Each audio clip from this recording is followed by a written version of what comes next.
लोग वंदनीय माता जी के साथ हिमालय की यात्रा पर गए। एक जगह पर माता जी ने गाड़ी रुकवाई, बोले यहाँ से ऊपर चढ़ो, ऊपर एक संत हैं, उनको कहना कि वंदनीय माता जी ने प्रणाम भिजवाया है। हम लोग गए, एकदम ऋषि की तरह का व्यक्तित्व, 6-7 6.5 फीट के रहे होंगे, गौर वर्ण, एकदम चेहरे पर चमक, ओज तेज, और एकदम बैठे थे वो। जैसे ही वंदनीय माता जी की प्रणाम की बारी आई, तुरंत खड़े होकर के उनने प्रणाम किया और फिर बताया कि वो कौन है। संत कृष्णानंद जी के शिष्य थे। संत कृष्णानंद जी पिछली सदी के सबसे उद्भट तपस्वियों में से एक हुए। गोमुख जब आप जाते हैं, गंगोत्री के बाहर उनकी गुफा थी, वहाँ पर एक गुफा के ऊपर चट्टान है, चट्टान के बाहर बैठे रहते थे और वर्षों नहीं उठते थे। जब एक बार उठते थे तो कहते हैं कि लोग कहते हैं चमड़ी उनकी चिपक जाती थी, इतना जबरदस्त तपस्वी।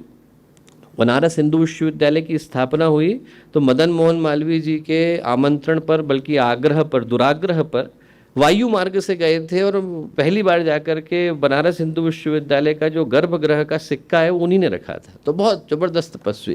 गुरुदेव ने उन्हीं की गुफा के अंदर रह करके आर्ष साहित्य का अनुवादन किया था। जब पहली बार गुरुदेव आए तो प्रणाम करने के लिए उठे, और वो इतने बड़े तपस्वी जो महीनों नहीं उठते थे।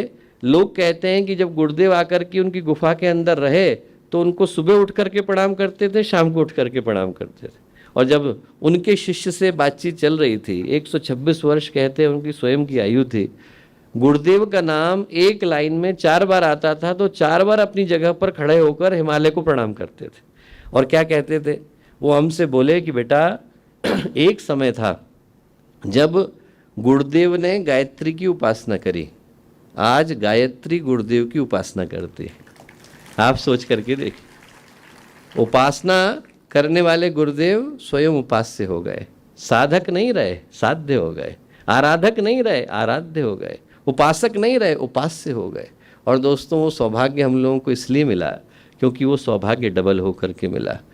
इस बात को मैं अतिशयोक्ति के रूप में नहीं कह रहा, पर सत्य यही है कि आज से 300-400 वर्ष के बाद यदि कोई विश्व का इतिहास लिखेगा तो वो इतिहास बिना भारत का इतिहास लिखे अधूरा माना जाएगा, और यदि कोई भारत का इतिहास लिखेगा तो बिना गुरुदेव का इतिहास लिखे वो अधूरा माना जाएगा, और यदि कोई गुरुदेव का इतिहास लिखेगा तो बिना वंदनीय माता जी का इतिहास लिखे वो अधूरा माना जाएगा। युग परिवर्तन के केंद्र में यदि पूज्य गुरुदेव है तो गायत्री परिवार के केंद्र में वंदनीय माता जी है।